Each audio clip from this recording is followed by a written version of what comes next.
Why so many young women don't call themselves feminists, from Dr. Christina Scharf of King's College London. Now, it is my understanding that in the UK, women are less likely to say they're feminists. In the US, it's more likely, but it's still only around 1/5.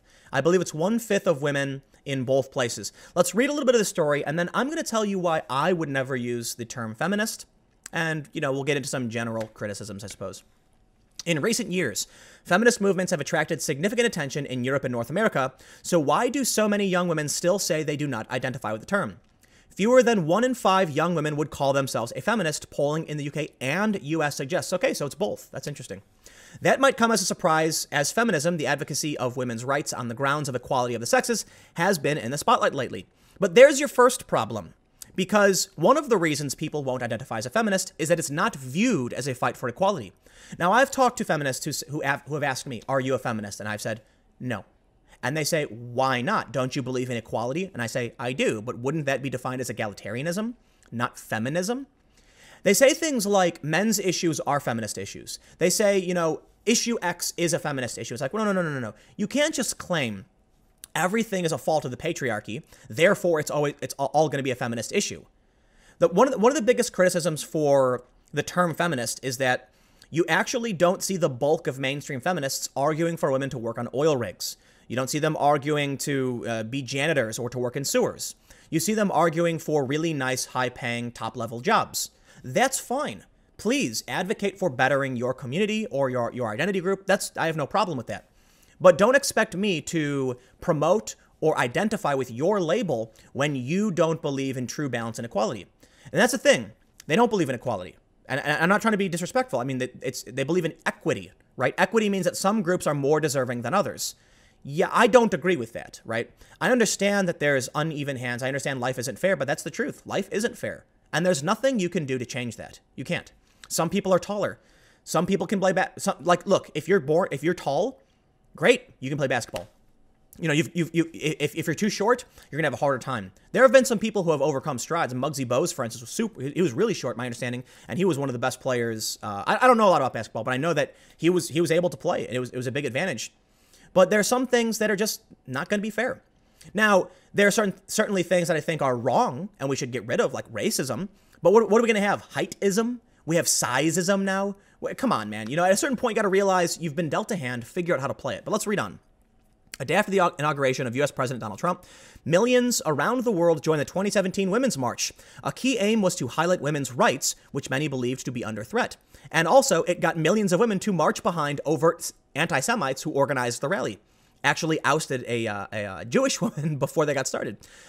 Another defining moment came when sexual harassment claims were made against film producer Harvey Weinstein by more than 80 women, allegations he denies. Yet I can respect this wholeheartedly. You don't have to be a feminist to say getting rid of disgusting monsters like this dude are a good thing. Plain and simple. The dude's been accused. There's videos of him acting all creepy. Like, at this point, don't care. I don't care if you're a feminist. I don't care if you're a masculist. I don't care if you hate men and women. The point is, wherever you fall on the spectrum, violence, manipulation, like breaking the law, harming other people, stripping of their rights, it's wrong. You don't need to be a feminist to be about that. Online movements have also gained momentum. Alyssa Milano suggested that anyone who had been sexually assaulted or harassed should reply to her tweet with #MeToo, resurrecting a movement started by activist Tarana Burke in 2006. 500,000 responded in the first 24 hours, and the hashtag has been used in more than 80 countries. And I can absolutely respect that, 100%. You don't need to be a feminist to respect the fact that women are calling out people who have committed crimes against them. I applaud that. And actually, I will go one step further and demand that our justice system do everything in its power to protect the innocent. That means the innocent victims, who are the people who are victimized by these abusers, and potentially anybody who's being victimized by the justice system itself or by an individual who's placing false accusations against them. I'm not here to play a game of which is worse and what is there more of. All that matters is, regardless of whether or not there's a true or false accusation, I think it warrants an investigation, and I believe that the innocent should be protected to the best of our abilities. It means we're not going to get it right all the time. That's unfortunate. It means sometimes bad guys get away, and it means sometimes innocent people go to prison. But we should strive and spare no cost to make sure the innocent do not suffer and the guilty are rehabilitated. I do not believe in retribution. That won't solve the problem. Let's move on. Many other celebrities have publicly embraced feminism, including actresses Emma Watson, who launched an equality campaign with the United Nations, and body positivity warrior Jamila Jamil. Movements like everyday sexism and discussion points such as author Chimamanda Ngozi Adichie's TED Talk, "We should all be feminists," have also struck a chord with millions. I disagree with that. You know, it's unfortunate, it is. I have no problem with someone being a feminist, but I do have an issue with someone demanding that an issue that primarily affects men should be an issue for women. There was a video I saw a long time ago of this dude who used to be a feminist. I forgot his name, but he was doing a men's issues talk. A bunch of protesters showed up and blocked the door.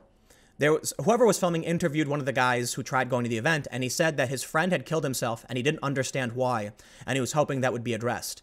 And they told him it was a feminist issue. Like, how dare you? Like, could you imagine if a woman was complaining about her friend, dying, and she wanted to understand why, so you said, well, she should talk to a man about it? Like, that's why I don't like the idea of how they frame feminism. One of the biggest issues, primarily, is that, sure, equality between the sexes, 100%. But when the people who claim to be marching under that banner stand side by side with identitarians and racists and march behind anti-Semites, yeah, there's no way I'm going to slap that label on myself, you nuts, because then I've got to explain to people why I am supporting them. And they'll say, oh, but, it's like social justice triage. Oh, we'll deal with that later. These issues are still important. No. Sorry. Not one modicum of my being will be going to supporting anything propped up by people I despise or who I ideologically oppose. And that includes anti-Semites, particularly. They say these events have all helped to bring feminism to mainstream attention, so it is perhaps unexpected that the identity feminist has not gained more popularity among young women in the Western world. In the UK, there has been a small increase in the number of women who identify as such. A 2018 YouGov poll found that 34% of women in the UK said yes when asked whether they were a feminist, up from 27% in 2013. However, people do not appear to reject the term feminism because they are against gender equality or believe it as achieved. And this is like the hammer on the nail. People believe, like most people when polled will say they believe in equality between the sexes, but when asked if they're a feminist, they'll say no. Why is that?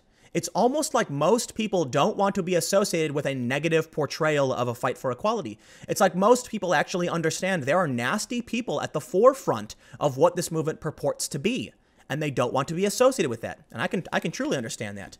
You've got such prominent people who are just mean and nasty people. And the same is true for some anti-SJW personalities. They're just mean people too.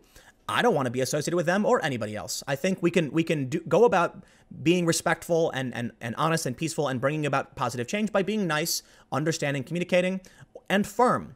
Don't let the people who are awful people get away with being awful when they're trying to be mean, by no means. So they say, a study of 27,000 people in the US found that 2/3 believed in gender equality. And they said in a 2017 UK poll, 8% said they had agreed with traditional gender roles, that a man should earn money and a woman should stay at home. Whoa. 8% said down from 43% in 1984. So the traditional is like mostly out at that point. If many believe gender equality is important and still lacking, then why do relatively few people, including young women, identify as feminist? It could be that they do not feel the term speaks to them. Bingo. The term feminist is likely to appeal to working class women, polls suggest. So they say most people, that's basically what we talked about. You can see that most people believe in equality, but very few would actually want to call themselves feminists. Race can also shape views of feminism. Research into the views of U.S. millennials found 12% of Hispanic women, 21% of African American women, 23% of Asian women, and 26% of white women identify as feminist. 3/4 of all of women polled said the feminist movement has done either a lot or some to improve the lives of white women. However, just 60% said it had achieved much for women of other ethnicities, a sentiment shared by 46% of African American women. This is one of the things I also like to bring up. They claim to be anti-racist, but they're not. I really don't think so. And it's really fascinating. You can see around half of African American women, I believe do not believe that feminism has done anything for them. Look at the data. The progressive left are overwhelmingly, they tend to be wealthy and white. Unsurprising. And you get intersectional feminists calling this out. They call it white feminism, but then everything starts falling apart and eating itself. Why would you want to be part of one of these tribes? They say, another hurdle may be some of the stereotypes and misconceptions associated with feminism. These stereotypes, so they say, The stereotype of feminists as not wearing makeup or shaving their legs or liking boys. The stereotypes have persisted through the ages. Yes, but hold on. You can call it a stereotype, but a lot of feminists don't shave. And they don't like boys. A lot of them are, what's the word? Misandrists? Like misogynist is for female and misandrist is for male.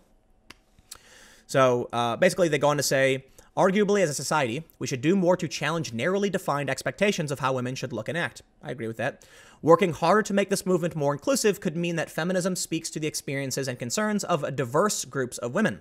Nevertheless, whichever label women choose to adopt, the indication that the vast majority of people now support equality and acknowledge it has not yet been achieved is heartening. Wait. And acknowledges, okay, sure. But you've also got to realize you got a branding problem. And this is what I told a friend of mine.